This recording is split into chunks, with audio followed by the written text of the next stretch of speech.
جی السلام علیکم ورحمۃ اللہ وبرکاتہ۔ قرآن کریم کے بہت سے معجزات ہیں اور ان سب میں سے ایک سب سے بڑا معجزہ یہ ہے، قرآن کریم اللہ تعالیٰ نے اس کی حفاظت کی ذمہ داری خود اٹھائی ہے۔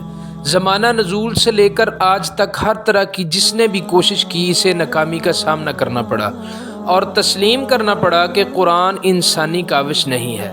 سال 1977 میں ایک کینیڈین پروفیسر گیری ملر نے قرآن مجید میں کوئی خامی تلاش کرنے کا ارادہ کیا۔ گیری ملر ٹورنٹو یونیورسٹی میں پڑھاتا تھا اور عیسائی مبلغ بھی تھا۔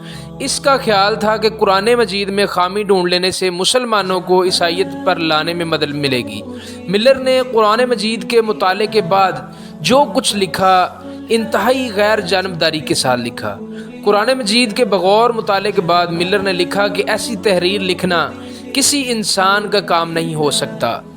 قرآن مجید کی سب سے پہلی چیز جس نے ملر کو متاثر کیا وہ اس کتاب مقدس کی آیات کا ایک خاص انداز تھا۔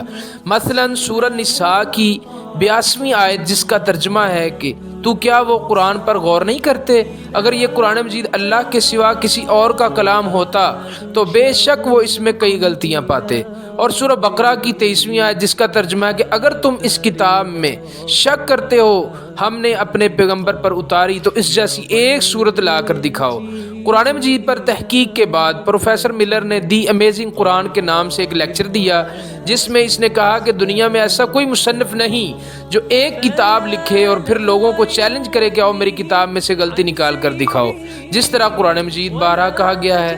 ملر مزید کہتا ہے کہ یہ بہت ہی حیران کن ہے کہ قرآن مجید جو آیات مسلمانوں کی کسی شکست یا صدمے کے موقع پر نازل ہوئی ان میں فتح کی خوشخبری سنائی گئی، جبکہ جو آیت کسی فتح کے موقع پر نازل ہوئی ان میں غرور تکبر سے بچنے کی تنبیہ کی گئی اور مسلمانوں سے مزید جدوجہد قربانیاں طلب کی گئیں۔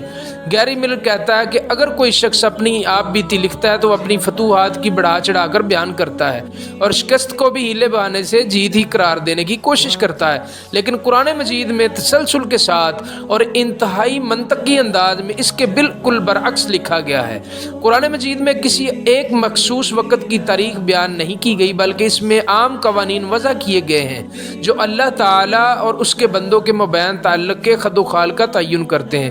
واضح رہے کہ گیری ملر نے 1977 میں قرآن مجید پر تحقیق کا آغاز کیا تھا اور محض ایک سال بعد 1978 میں انہوں نے اسلام قبول کر لیا اور اپنا نام عبد الاحد رکھ لیا تھا۔ اس کے بعد سے انہوں نے اپنی زندگی اسلام کی دعوت کے لیے وقف کر رکھی ہے۔ وہ ٹی وی پر پروگرامز اور پبلک لیکچر میں لوگوں کو اسلام کی تبلیغ کرتے ہیں۔